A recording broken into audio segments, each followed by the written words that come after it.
So many of you may watch rocket launching, especially in Orlando, Florida. We usually watch the rocket launching, from our backyards. And but here, I'm trying to bring another small video, which is the rocket's landing. So this idea came from Elon Musk, and 10 years ago, he started this idea and tried very hard, and eventually he got a huge success on this. And alternatively, there's another idea we call the space elevator. So space elevator right now still remains as a science fiction. It could be a revolutionary Earth to space transportation system. If you look at this video, so basically they're gonna set it up a tether, also called cable, between the Earth to the counterweights in the space, and then we use a climber to transport between the Earth and the counterweights, right? Instead of launching the rockets. And the idea is to get super strong and super stiff, the tether, space tether. And so that is the challenge, one of the challenges. Apparently you can say many other challenges as well. From the space elevator design point of view, if you choose a safety factor 2.0, we may expect the super high tensile strength, like a cable tensile strength could be 130 gigapascal, and also no density, 1.3. Yeah, so it's high strength and low density, lightweight materials. And also the climber, the weight of the mass of the climber is about 20,000 kilograms. And the cable length is pretty long. It's more than 100,000 kilometers. So that is the basic mechanical properties. And also you may consider the lightning strike and also impacts from the meteoroids and also the low Earth orbit objects against the impact in the space. And also the wind condition, wind loading. Environmentally, you may have to consider atomic oxygen, radiation damage, and electrical magnetic consideration, and also the oscillation and other environmental impacts as well. So it's a pretty difficult, very challenging extreme environment. The materials have to stand. So what kind of materials could do this challenging job? So one of the idea was carbon nanotubes. So carbon nanotubes, because of the outstanding mechanical properties, thermal properties, and other physical properties. So it could be the candidates for this space tether or cable materials. So how do you put the carbon nanotubes on the space cable? Dr. Richard Smalley, who was a professor, chemistry professor from Rice University, he won the Nobel Prize in 1996 because of his discovery of the buckyballs. So he came up with this idea, the Buckypaper. The Buckypaper is made of the single carbon nanotubes. And so this is a paper he sent to me, I think it's 1999, 20 years ago. So this is a very small size paper, diameter is probably 2 centimeters. And also you can see it's circular, but it's not perfect rounds. And we're looking at his paper under the FM microscope. And so basically, the paper is made of the single-wall carbon nanotube ropes. If you look at individual rope, it may contain hundreds of the single-wall carbon nanotubes. And also, this paper is porous media. So he's trying to ask us to use this Buckypaper as a reinforcement and make a super strong and super tough composite materials. And also he put his notes how to make the paper. And this process is quite similar to traditional paper making process. So basically the idea was to develop the disperse single carbon nanotubes in the solvents. So particularly it was used in the solidification, and then go through the filtration process and make this tiny piece of the Buckypaper. And we look at more details about the Buckypaper, inspired by his idea, and we did some study on this paper. So one of the idea was to control the structural characteristics. For example, the porosity of the paper and the thickness of the paper and permeability of paper, and also the orientation of the carbon nanotubes, alignment, and also aspect ratio of the carbon nanotubes in the paper. So it depends on the processing conditions, and also depends on the mechanical field or magnetic field. You could align these carbon nanotubes in the paper. So that's related to the processing parameters. And also we look at the composition of the paper. Originally, the paper is made of single-wall carbon nanotubes. But in order to meet all those challenging requirements, we have to incorporate other materials as well to make a hybrid paper, right? In order to achieve the lead density, electroconductivity, and thermal conductivity, depends on the application. So when we put other materials and it goes through the similar dispersion process and filtration process to make a hybrid paper. So in the past years, we put a carbon nanotube with liquid nanostrands and a carbon nanotube with pulse nanoparticles, and carbon nanotube with a nanoclay.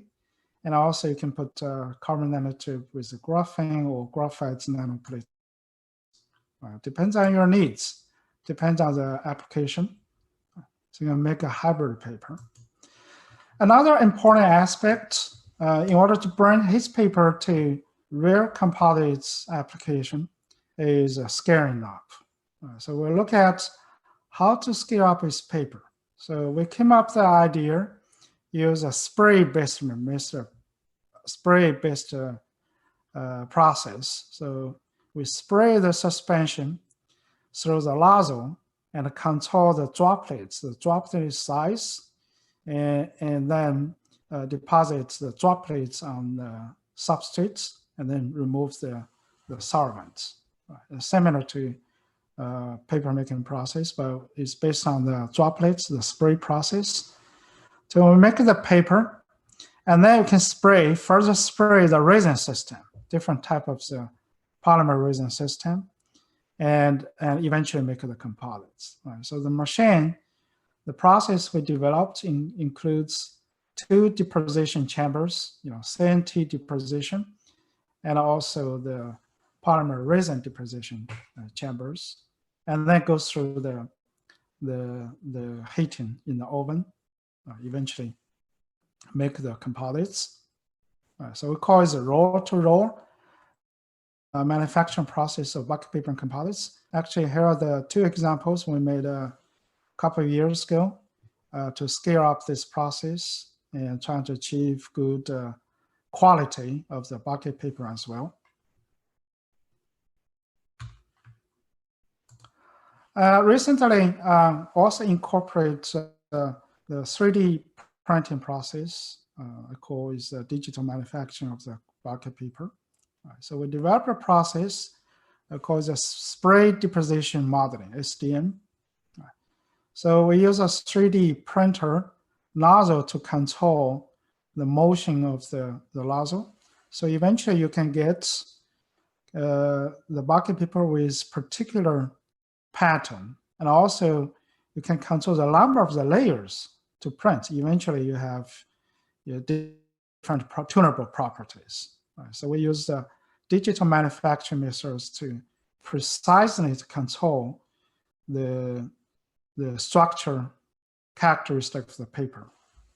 So it could be used to print on the metal, right? This is aluminum. You can print the paper on copper. Apparently you can print on the polymers, different type of the substrates.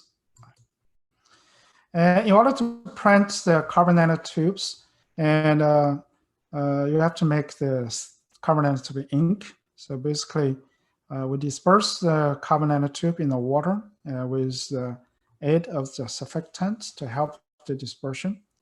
And it's a pretty stable and uniform ink,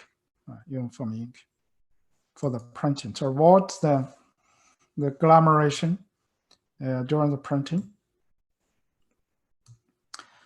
Next, I'm going to expand my discussion on the Buckypaper composites. So our goal ultimately is trying to develop the Buckypaper composites for the applications. In the past decades, we have been working on this for a while and utilize the different properties of the Buckypaper, for different application.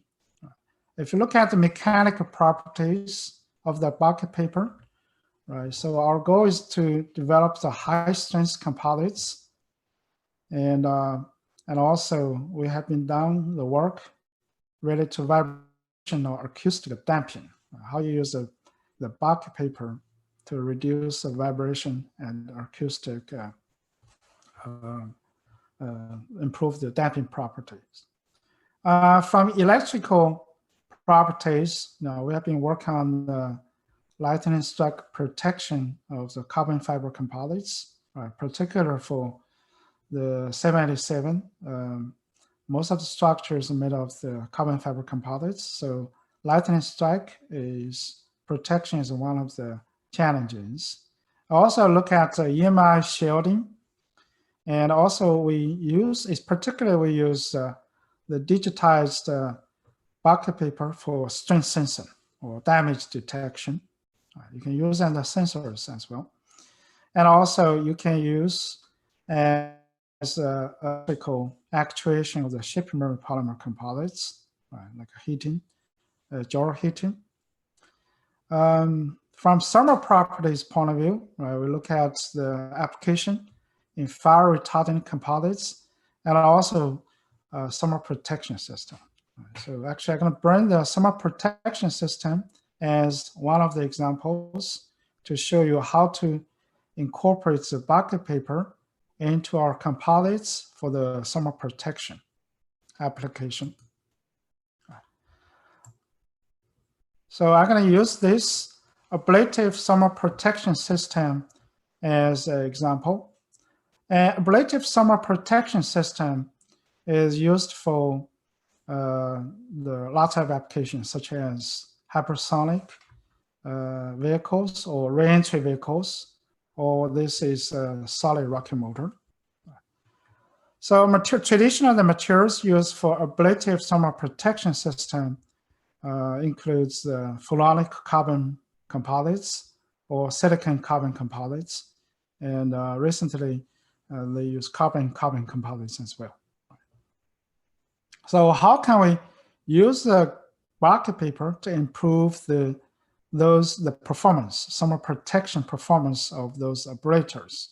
Right. So here, particularly on the polymer-based carbon ablator. So if you look at the environment of ablative thermal protection system, it's quite challenging.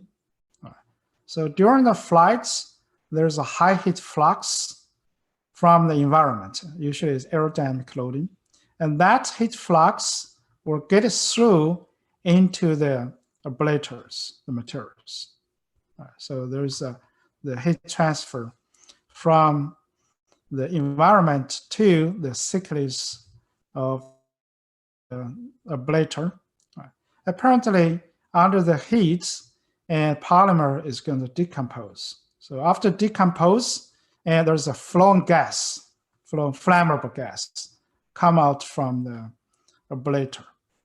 And also, it's going to form a char. We call it a char.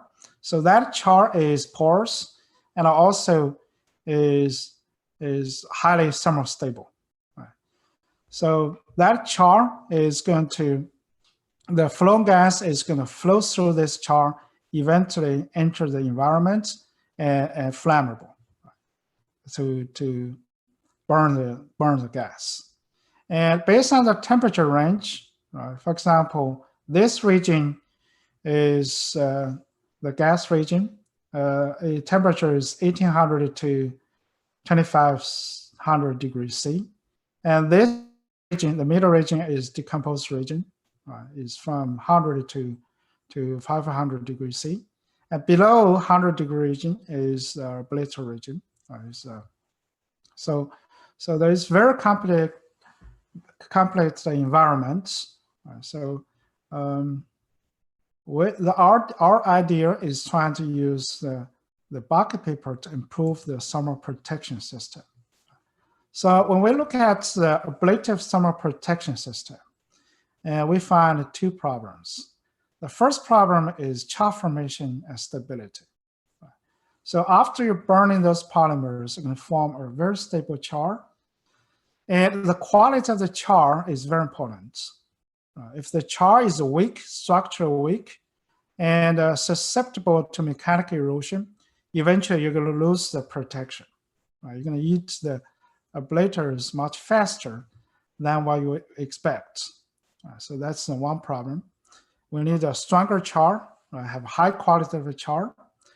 And second problem is efficient heat transfer. Because right now the materials is isotropic.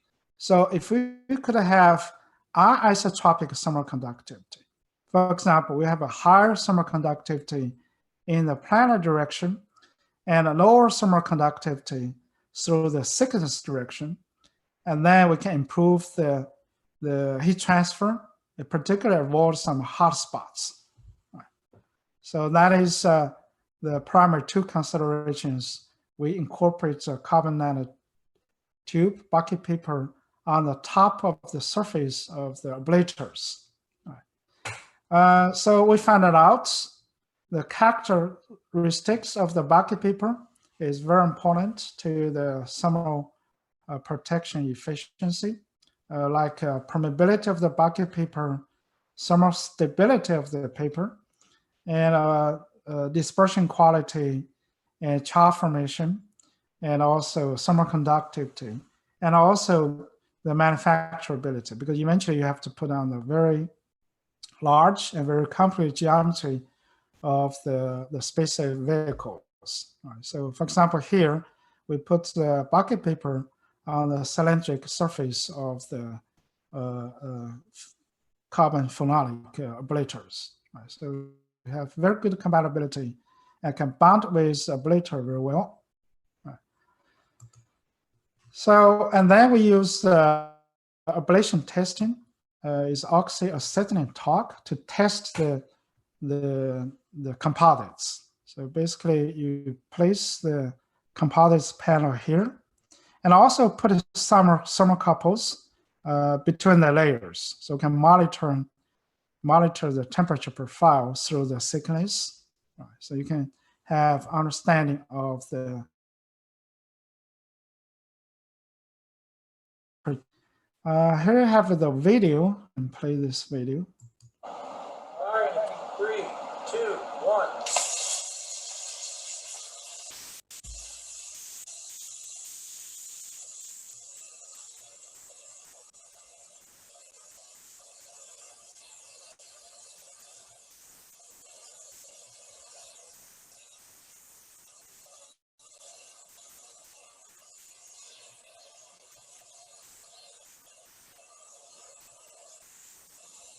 Okay, so I'm going to stop the video. You have a little bit feeling about this torch tests.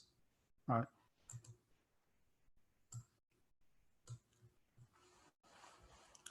And so that is what we developed, the Buckypaper, specialized Buckypaper, and put on the carbon phenolic to for the thermal protection system design. And from the modeling point of view, we're trying to model the ablation composites, trying to understand how efficient of this Buckypaper on the ablative thermal protection system. So the research is trying to develop the model to understand the thermal distribution. We just look at through thickness direction, so we call it one-dimensional, and understand the materials composition and pyrolysis gas generation, and also the surface recession under the heat flux and the surface temperature. So we use the two materials states. So if you look at cross-section of the ablator, right, we have the virgin material. And also we have the charred material, right, charred material. And this is the intermediate states. Right? We use a mixture of the law to interpolate intermediate states. Right? And so that is our materials model. So under the heat flux and the governing equation for the decomposition of the thermal protection system, the energy equation, the total change of the energy comes from the heat conduction. Conduction heat flux through the thickness direction, which is this term. And also the convection of the energy due to the flowing out of the gaseous product, right, from the charred surface. So that is a flammable gas. And also endothermic decomposition of the polymers. Right? So this is a total energy change. In this model, we consider heat conduction, convection, and endothermic decomposition of the polymer. Right? And this is a mass conversation. So the mass change of the composites, including the gas flowing out, eventually it get into the environment and burn out, right? And plus the residual char. Right? So usually in order to get high thermal protection efficiency, and we want to have high residual char. Right? So that is mass conservation. And for the flowing out of the gas, we use a Darcy snore because the char and also the Buckypaper, they are porous materials. So we use a Darcy snore. So the flow rate is a function of the pressure gradient in the thickness direction. This is a one-dimensional again. And it depends on the viscosity and permeability of the char and the Buckypaper. And for the decomposition, we use the Arrhenius reaction for the polymer decomposition. And this is the boundary condition and initial condition for this particular environment. And mechanical properties of the composites. So basically, we set it up the T1. T1 is onset degradation temperature. If your temperature is low, we assume there's no mechanical property degradation. So the modulus is not going to change. We set as 1. If your temperature T2 is very high, right? For example, the composites, if it burn out all the polymers and then they lose the modulus. So modulus should be 0. Right? So if the temperature in the range from T1 to T2, and then we use this equation. So E equals alpha T2 minus T. Right? So T2 is a final temperature without the mechanical resistance, and T is actual temperature. Alpha is a coefficient.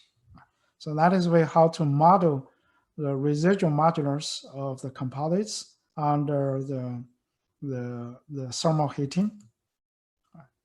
So use this model, we can predict, right? For example, we can predict the temperature profile through the thickness. Right? So thickness 0 means the front surface, and 3.5 is the thickness of the parts, which is the back surface, right? And versus time. So at the very beginning, the temperature is uniform. So once we start the tests, and then the temperature raise up. Right? But you always can say the front surface along the thickness direction, the temperature drop. Right? So we want on the back surface. So this is the temperature versus thickness, also the time. But if you plot in a three-dimensional figure here, we have the thickness, the front surface and back surface, and time is starting time and ending time. I can say the temperature profile along the inner parts. So that is the temperature profile. And this is, oops. Yeah.